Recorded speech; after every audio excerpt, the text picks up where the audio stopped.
Assalamualaikum warahmatullahi wabarakatuh. Perkenalkan, nama saya Marsha Ainolodikoti. Saya dari kelas 2 PAIB. NIM saya 2441104020076. Saya di sini akan membacakan atau menjelaskan materi tentang usul fiqh. Dan saya membuat video ini untuk menjadikan tugas akhir semester. Dosen pengampu mata kuliah usul fikih adalah Bapak Ishak Surya Nugroho, MSI. Yang pertama adalah usul fikih baik secara bahasa maupun istilah. Apa sih itu? Nah, secara etimologi, istilah usul fikih terdiri dari dua kata, yaitu usul dan fiqh. Nah, usul adalah bentuk jamak dari aslun yang berarti dasar atau landasan dari segala sesuatu. Nah, sebagai contoh, fondasi rumah disebut asl karena ia menjadi tempat pijak bagi bangunan di atasnya. Nah, sedangkan al-fiqh dalam pengertian etimologis berarti pemahaman, khususnya yang mendalam mengenai ajaran agama Islam. Secara menyeluruh, kata fiqh yang dalam bahasa berarti pemahaman atau pengertian. Jadi, merujuk pada firman Allah dalam Al-Quran, definisi tersebut memerlukan penjelasan lebih lanjut. Pertama, al-ilmu memiliki dua makna. Pengetahuan yang mencapai tingkat keyakinan atau al-yakin, dan pengetahuan yang hanya pada tingkat dugaan atau al-adlan. Selanjutnya, dalam konteks fiqh yang dimaksud adalah pengetahuan dan tingkat dugaan atau dimensi atau asumsi, karena mayoritas ketentuan fikih bersifat asumtif. Nah, diambil dari dalil-dalil yang bersifat dlaniyat. Kedua, al-ahkam adalah jamak dari al-hukm yang berarti ketentuan atau keputusan. Selanjutnya yakni hukum-hukum syar'i yang terkait dengan perbuatan manusia yang berasal dari Allah seperti wajib, sunnah, makruh, haram, dan mubah. Ketiga, yaitu ada asyariyah, menunjukkan bahwa hukum-hukum yang dimaksud harus bersifat syar'i. Oleh karena itu, pengetahuan tentang hukum-hukum yang bersifat akli atau indrawi tidak disebut fikih. Begitu pula hukum positif atau hukum adat yang berlaku di suatu wilayah.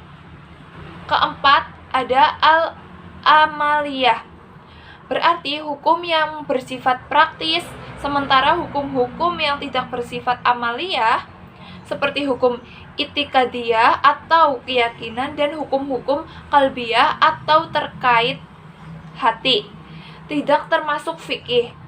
Hukum-hukum ini lebih cocok untuk dibahas dalam konteks tasawuf. Kelima, ada al-muktasab, berarti bahwa fikih harus diperbolehkan dalam konteks tasawuf.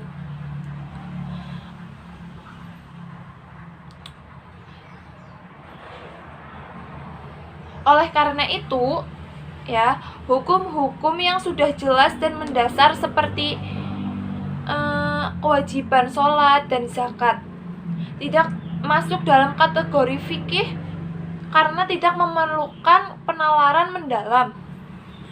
Selanjutnya, keenam, ada al-adilah at-tafsiliyah, berarti dalil-dalil yang terperinci dalil-dalil yang bersifat global atau ijmaliyah seperti khas, mujmal, muqayyad, ijma, dan qiyas tidak masuk dalam ranah fikih, melainkan dalam studi usul fikih.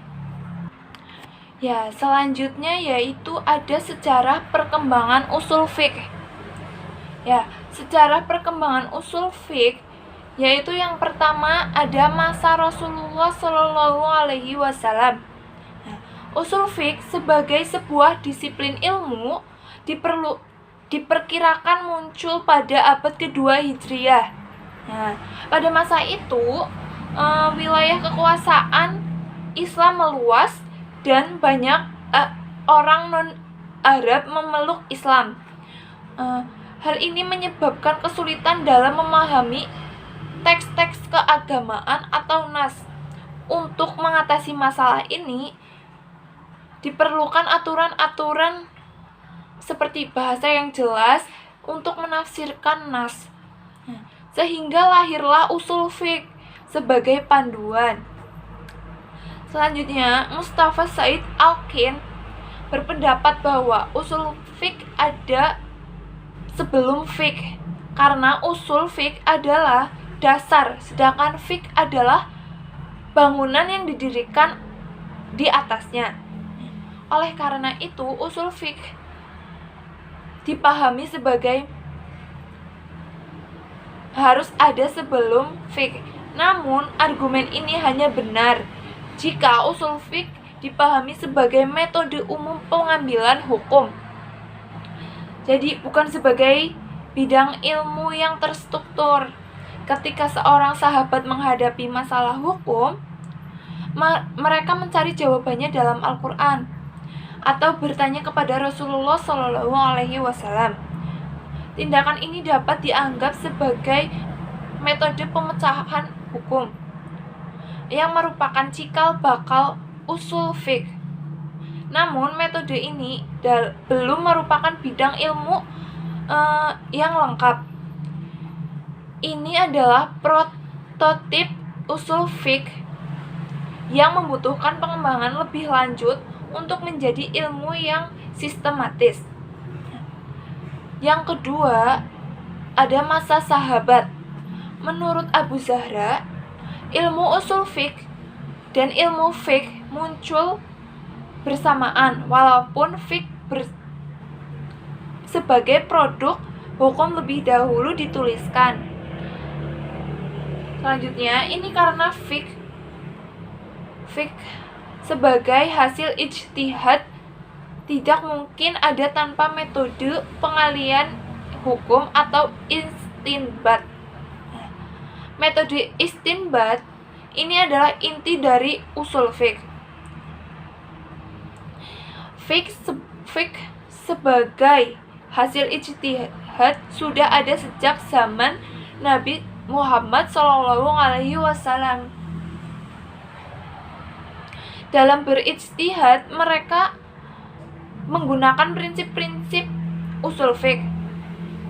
Walaupun prinsip-prinsip ini belum dilakukan sebagai ilmu yang terpisah, kemampuan mereka dalam berijtihad berasal dari bimbingan langsung Rasulullah dan pemahaman bahasa Arab yang mendalam. Sahabat yang sering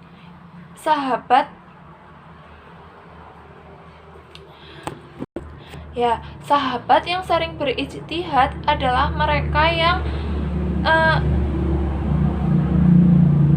dekat dengan Rasulullah, mengikuti praktik penetapan hukum darinya, dan memahami cara memahami ayat serta tujuan hukum. Para sahabat memuliakan ijtihad mereka dengan mempelajari Al-Quran dan Sunnah.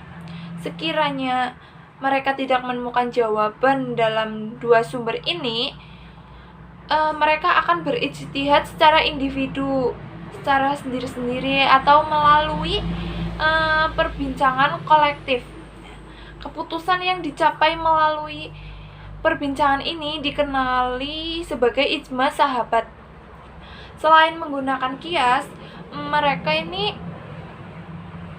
mereka juga menggunakan istislah yang berdasarkan maslahah mursalah.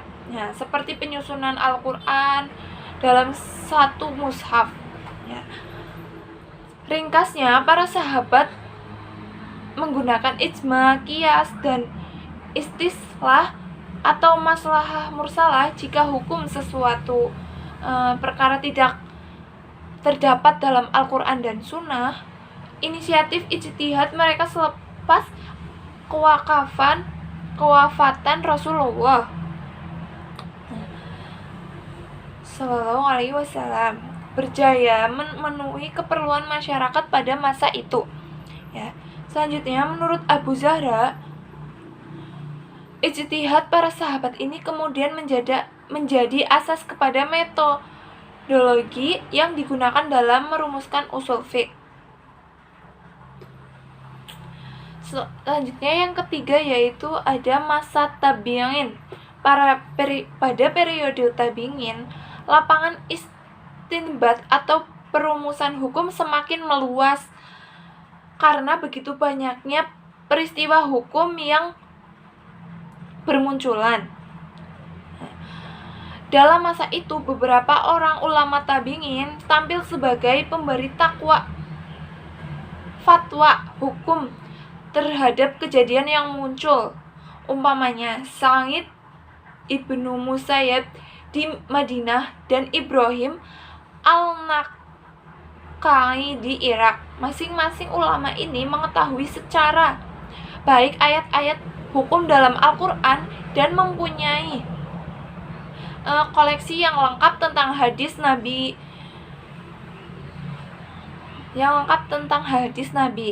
Jika mereka tidak menemukan jawaban hukum dalam Al-Qur'an atau hadis, sebagian dari mereka mengikuti metode maslahat dan sebagian mengikuti metode qiyas.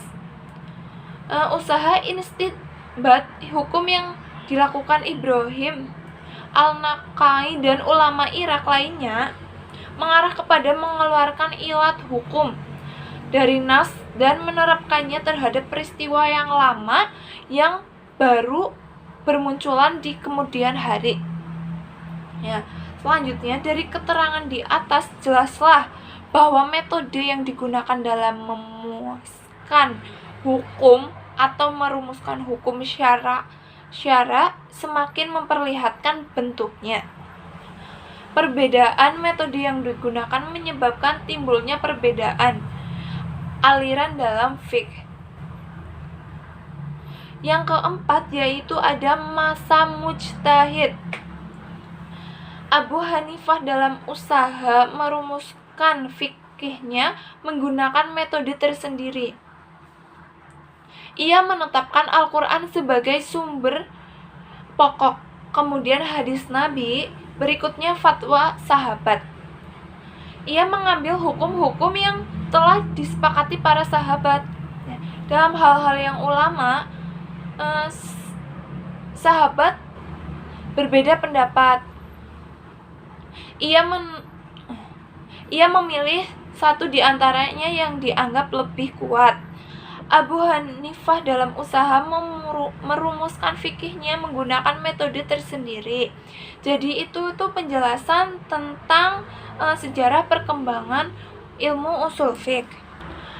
Ya, selanjutnya yaitu ada sumber-sumber dalam pengambilan hukum Islam.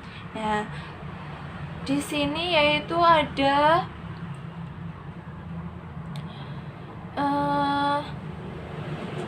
maksudnya adalah pijakan umat Islam dalam menentukan hukum atau norma-norma yang mengatur tatanan kehidupan.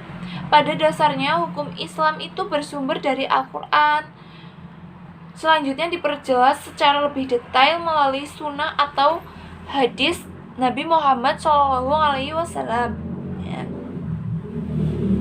Berikut akan dijelaskan secara mendasar tentang sumber hukum Islam yakni Al-Qur'an, hadis, dan ijma. Yang pertama adalah Al-Qur'an. Pengertian Al-Qur'an secara bahasa yaitu Al-Qur'an merupakan bahasa Arab, artinya bacaan atau sesuatu yang dibaca terulang-ulang. Ya. Termasuk Al-Quran adalah bentuk kata benda dari kata kerja qara'a yang memiliki arti membaca.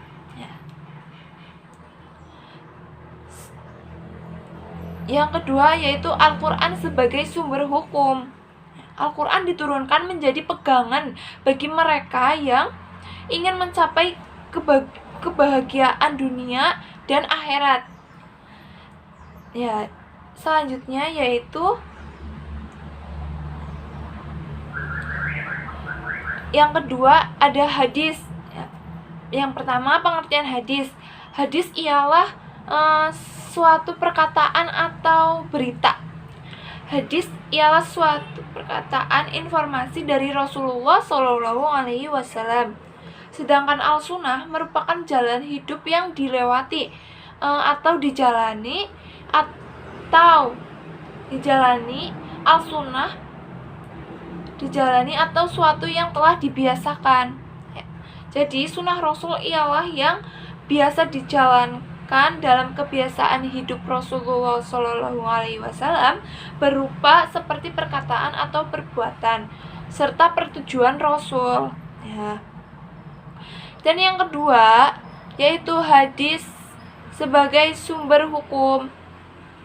Hadis atau sunnah merupakan sumber hukum Islam kedua, memiliki peranan yang penting setelah Al-Quran. Hadis merinci keumuman paparan ayat-ayat Al-Quran. Karena Al-Quran sebagai kitab suci dan pedoman hidup, umat Islam diturunkan pada umumnya dalam kata-kata yang perlu dirinci dan dijelaskan lebih lanjut agar dapat dipahami dan diamalkan. Ya. Dan yang terakhir ada ijma. Ya. Pertama pengertian ijma. Ijma merupakan kesepakatan dari seluruh umat mujtahid tentang suatu hukum syariat, ya, mengenai satu kasus setelah Rasulullah SAW wafat atau Zuli dan Ain.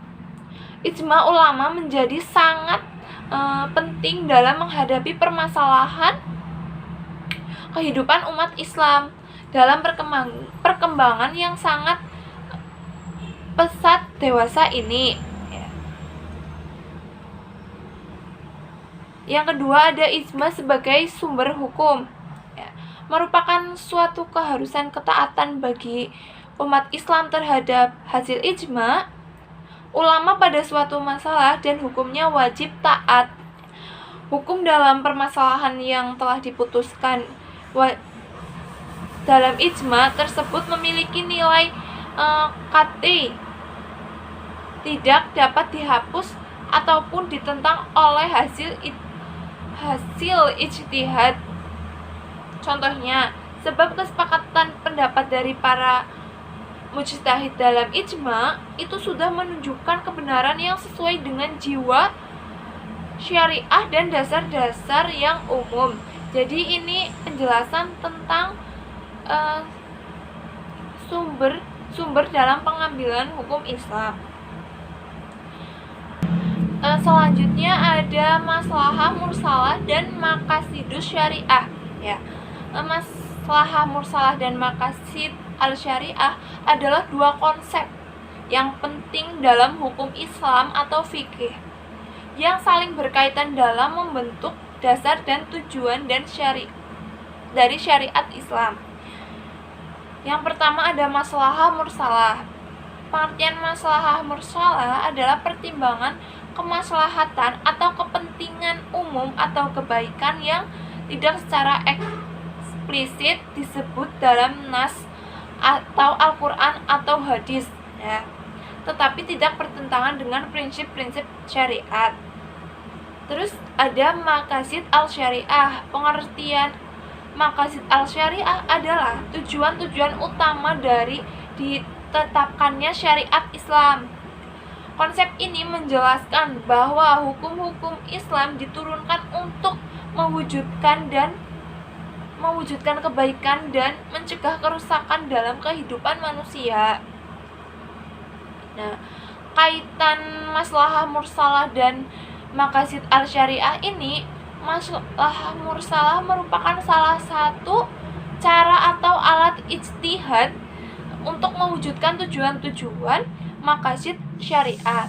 Artinya, ketika suatu masalah baru muncul dan tidak disebutkan dalam teks agama, maka ulama bisa menggunakan maslahah sebagai pendekatan untuk menetapkan hukum, selama hal itu mendukung pencapaian maqasid atau tujuan syariah.